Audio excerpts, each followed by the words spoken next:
let's notice Romans 3 and verses 10 through 18. Here the Apostle Paul is describing the sinfulness of the human race. And I want you to notice how he ends this passage. Romans chapter 3 and verse 10. It's a pretty sad description of the sinfulness of the human race. As it is written, there is none righteous, no, not one. There is none who understands. There is none who seeks after God. They have all turned aside. They have together become unprofitable. There is none who does good. No, not one. Their throat is an open tomb. With their tongues, they have practiced deceit. The poison of asps is under their lips, whose mouth is full of cursing and bitterness. Their feet are swift to shed blood. Destruction and misery are in their ways. And the way of peace they have not known. And now notice how the passage ends. It's described all of this wickedness, and then it says, there is no fear of God before their eyes. Why is it that you have all of this list of wickedness? Because people have no what?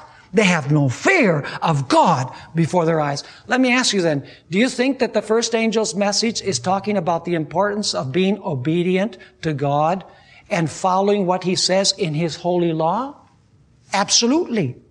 Now let's notice when the 10 Commandments were given, God said something very interesting to Israel a little bit later on. Notice what we find in Deuteronomy chapter 4 and verses 10 to 13. Deuteronomy chapter 4 and verses 10 to 13.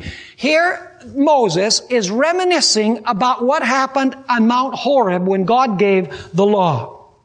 Notice, especially concerning the day you stood before the Lord your God in Horeb, when the Lord said to me, gather the people to me, and I will let them hear my words, because God spoke the 10 Commandments, that they may learn to what?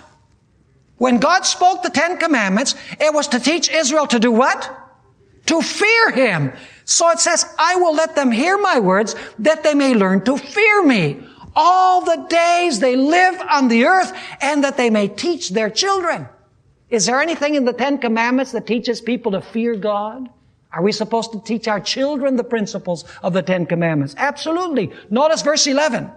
Then you came near and stood at the foot of the mountain, and the mountain burned with fire to the midst of heaven, with darkness, cloud, and thick darkness. And the Lord spoke to you out of the midst of the fire. You heard the sound of the words, but saw no form. You only heard a voice. So He declared to you His covenant, which He commanded you to perform, the 10 Commandments, and He wrote them on 2 tablets of stone. So notice that God gives the commandments, and He says to Israel, these commandments are going to teach you to fear Me, and you are to teach these commandments to your children so that your children will also fear Me. By the way, do you know that the fear of the Lord involves in our way of treating other people, it changes rather the way that we treat other people? It makes us loving and kind towards the weak and the less fortunate. By the way, the main principle behind the 10 Commandments is love. Isn't that right?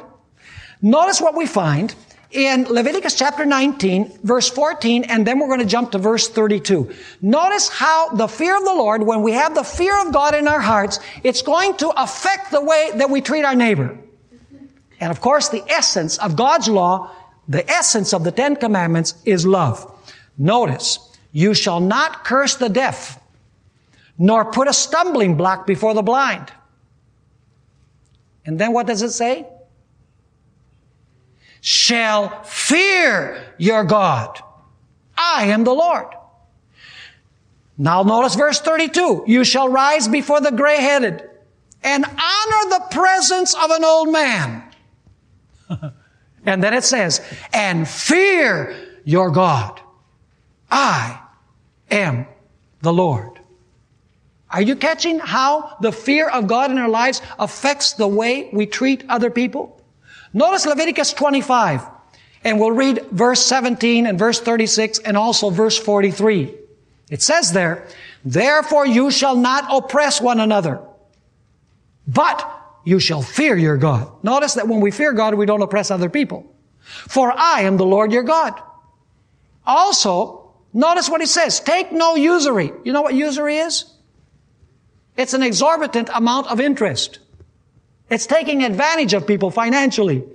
And so it says, take no usury or interest from him, but fear your God, that your brother may live with you. And notice Leviticus 25 and verse 43. Leviticus 25 and verse 43 says, you shall not rule over him with rigor. That is so over your neighbor. You shall not rule over him with rigor, but you shall fear your God. So in other words, having the fear of God in our lives leads us to keep God's law, and it leads us to love our fellow human beings. Now let's read a few other verses that show how important it is when we fear God to obey Him and do His will. Deuteronomy chapter 5 and verse 29.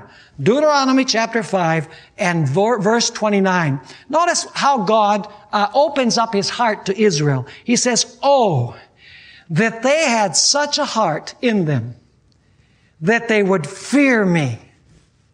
Now notice, what does fear lead to? That they would fear me and what? And always keep my commandments. All my commandments. That it might be well with them and with their children forever. What does it mean to fear God? It means always to keep what? All of God's commandments, according to this passage. Notice Deuteronomy chapter 8 and verse 6, and I'm reading so many of these, so you don't think that I'm just picking and choosing a verse here or a verse there. In Scripture, the main connotation of the fear of the Lord or fearing God has to do with keeping God's commandments, departing from evil, doing good, loving our neighbor. In other words, it's related very closely with God's holy law.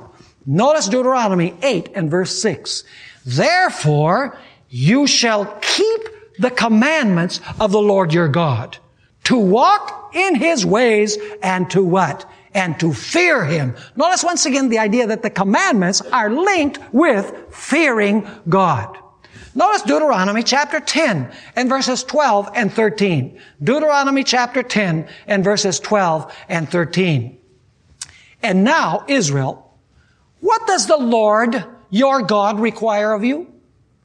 But to fear the Lord your God. Now notice all the synonyms. To fear the Lord your God. To walk in all His ways. And to love Him. To serve the Lord your God with all your heart and with all your soul. And to keep the commandments of the Lord and His statutes, which I command you today for your good. Let me ask you, does fearing God have anything to do with our own practical walk, everyday walk? Yes or no? It most certainly does. Because fearing God is explained here as walking with Him, loving Him, serving Him, and keeping His what? And keeping His commandments. Notice Psalm 103, 17 and 18. And by the way, I'm reading many of these texts, but there are many more that I could have included, but there's just too many pages. Notice Psalm 103, verses 17 and 18. But the mercy of the Lord is from everlasting to everlasting on those who fear Him, and His righteousness to children's children, to such as keep His covenant, and those who remember His commandments to what? To do them. Let me ask you, those individuals who fear God, do they keep the commandments of God? Absolutely. I want you to notice 1 Samuel 12. 1 Samuel 12, and we're going to read verses 14 and 15, and then we're going to jump down to verse 24. I thought about reading the whole passage, but it's too long. You can read it at your leisure. 1 Samuel 12, 14 and 15, and then we'll read verse 24. God is speaking here to the kings of Israel. If you fear the Lord and serve Him and obey His voice and do not rebel against the commandment of the Lord. Do you see everything that has to do with the fear of God here? It says, if you fear the Lord, serve Him, obey His voice, do not rebel against the commandment of the Lord, then both you and the king who reigns over you will continue following the Lord your God. However, If you do not obey the voice of the Lord, but rebel against the commandment of the Lord, then the hand of the Lord will be against you, as it was against your fathers. Only fear the Lord and serve Him in truth with all your heart. For consider what great things He has done for you. But if you still do wickedly, notice that to fear Him is the opposite of doing wickedly. But if you still do wickedly, you shall be swept away, both you and your king. Now there's a special verse in the Bible that is very close to what we find in the first angel's message. First angel's message says, fear God, give glory to Him, for the hour of His judgment has come. Now, notice Ecclesiastes chapter 12 and verses 13 and 14, the similarity in this passage that ends the book of Ecclesiastes. See, Solomon in Ecclesiastes basically has told his life story, how he blew it, how he almost became an atheist, how, he womanized, and how he had all of these riches and all of these things. And at the end of his life, he felt like committing suicide, he says in the book of Ecclesiastes. He was totally angry at life because everything that he considered important, he realized was totally worthless. In fact, it was vanity. The word vanity is used 35 times in the book of Ecclesiastes. Vanity of vanities, all is vanity, Solomon says, when he talks about everything that he had in life. Notice how he ends his book. Ecclesiastes 12, 13, and 14. Let us hear the conclusion of the whole matter. Fear God and keep His commandments. Revelation says, fear God and give glory to Him. Here it says, fear God and keep His commandments, for this is man's all. And now notice the idea of judgment. For God will bring every work into judgment. Do you see the relationship between this passage and the first angel's message? God will bring every work into judgment, including every secret thing, whether good or evil.